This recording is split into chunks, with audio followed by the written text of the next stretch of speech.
All right, so we're diving into contract law today, specifically that moment when a yes means you're locked in. Acceptance, right. That seemingly simple step that takes an offer and makes it a real deal. Exactly. But I have a feeling it's not always so simple, is it? You'd be surprised how often that yes comes with a whole lot of caveats. Okay, so before we get into the really complicated stuff, let's just lay down the basics. What's the standard procedure when accepting an offer? Boy, imagine this. You've just landed your dream job, you're so excited, and you fire off that acceptance email. Hit send and, And disaster. Your internet crashes. oh no. Now you're left wondering, am I officially hired, or am I going to have to start this whole stressful application process all over again? Okay, so what's the verdict? Is that email lost in cyberspace, or are you in the clear? You might be surprised to hear that you're probably already employed. Really? This actually takes us way back to 1818 and the case of Adams v. Linsell. 1818, that's going pretty far back. It is, but it established a very important precedent called the mailbox rule. Basically, it says that acceptance is valid from the moment it leaves the offeree's control. It doesn't matter when the offerer receives it. So even if that email is just floating out there somewhere, legally speaking, you've accepted the offer. Exactly. And this isn't just for emails, it applies to any method of communication, unless the offer specifies a different method, like a phone call or even a carrier pigeon. Okay, now that's just silly. Well, the point is, the moment you hit send on that email or drop that letter in the mailbox, the deal is as good as done. Wow, that's interesting. But does this mailbox rule still apply today with all our modern technology? I mean, think about it. Instant messages, emails that can be unsent. It's a whole new world. You're right, technology has definitely made things a bit more complicated, but the core idea behind the mailbox rule still holds up. These days, courts recognize that electronic communication is pretty much instantaneous and often consider an email acceptance valid upon receipt, especially if email is the standard way the parties communicate. So there are exceptions. There are. It often comes down to intent. Did the offerer say when the acceptance had to arrive by? Did they need to know right away? These nuances can affect how the mailbox rule or its digital equivalent is applied. So we've covered those times when an acceptance is, well, hurtling through the digital void. But what about when an offerer wants to be extra careful about how someone accepts? That's where things get even more interesting. We talked about how the mailbox rule is kind of like a default setting. Well, offers can actually override that default. They can get really specific about how they want that acceptance delivered. So they can demand a singing telegram at sunrise. Is that what you're saying? Well, they could certainly try. The point is they have the power to set the terms. And generally, the courts will respect those terms as long as they're reasonable and clearly communicated. A really good illustration of this is the case of LaSalle National Bank v. Vega. A bank case. Mhm. This sounds serious. What happened? So in this case, there was a real estate deal that went sideways, and it all came down to a missing signature. Uh-oh. Missing signatures never seem to lead to anything good. You're telling me. So in this case, the contract for the property was very clear. It had to be signed by a trustee for the acceptance to be valid. Seems pretty straightforward. Right. Just a final step to make it official. Exactly. But that signature never happened. The seller moved on, assumed the deal was dead, and ended up making a new deal with a different buyer. Oh, boy. That sounds messy. So who did the court side with? The court actually ruled in favor of the second buyer. They emphasized that the original contract was incredibly specific about that trustee's signature because that very specific form of acceptance wasn't met. The contract wasn't enforceable. Wow. So the first buyer really learned their lesson there. Don't mess with the fine print. It makes you wonder, though, what if you're just so excited about a project you kind of jump the gun and start working before the contract is officially signed? Can you be held to those terms even without a signature? You've hit on a really interesting point. It's called implied acceptance by performance. It can be a slippery slope. Basically, if there's a clear offer and you start acting like you've accepted it even without signing anything, a court might interpret that as acceptance. Okay, so let's say I'm a freelance writer. I get an email with a project outline, and I'm pumped. I start drafting right away, send over some samples, the whole 9 yards. Even though I didn't sign a formal contract, could those terms in the initial email be binding just because I started working? It's definitely possible. The courts often look at it from a reasonable person perspective. Would a reasonable person seeing your actions assume you accepted the offer by beginning the work? If so, you might find yourself in a situation where those initial terms, even without that signed contract, are considered binding. So basically, don't jump the gun even when you're excited. Good advice in general. Exactly. And here's another curveball for you. Let's say you're on board with an offer, ready to accept, but there's just a term or two that makes you hesitate.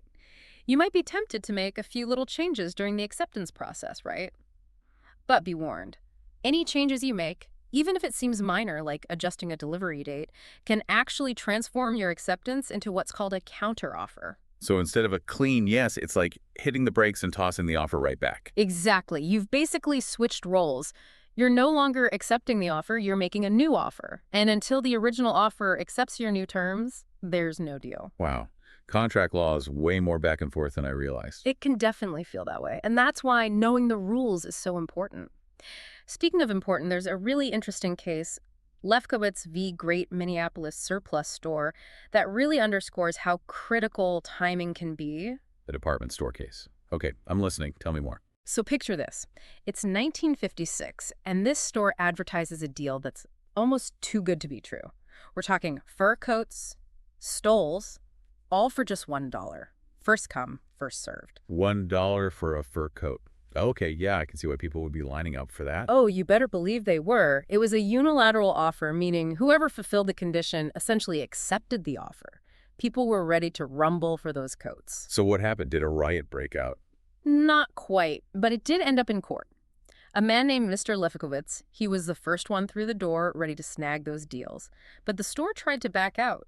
They claimed the offer was meant for women only. Oh, come on. That's not right. What did the court say about that? The court actually sided with Mr. Lefkowitz. They said an offeror can't just change the terms of an offer whenever they feel like it, especially after someone has already accepted. So once that acceptance is in motion, Yeah. no takebacks. Basically, yeah. It just goes to show how crucial it is for everyone to be on the same page from the get-go. But like with anything in contract law, there are exceptions.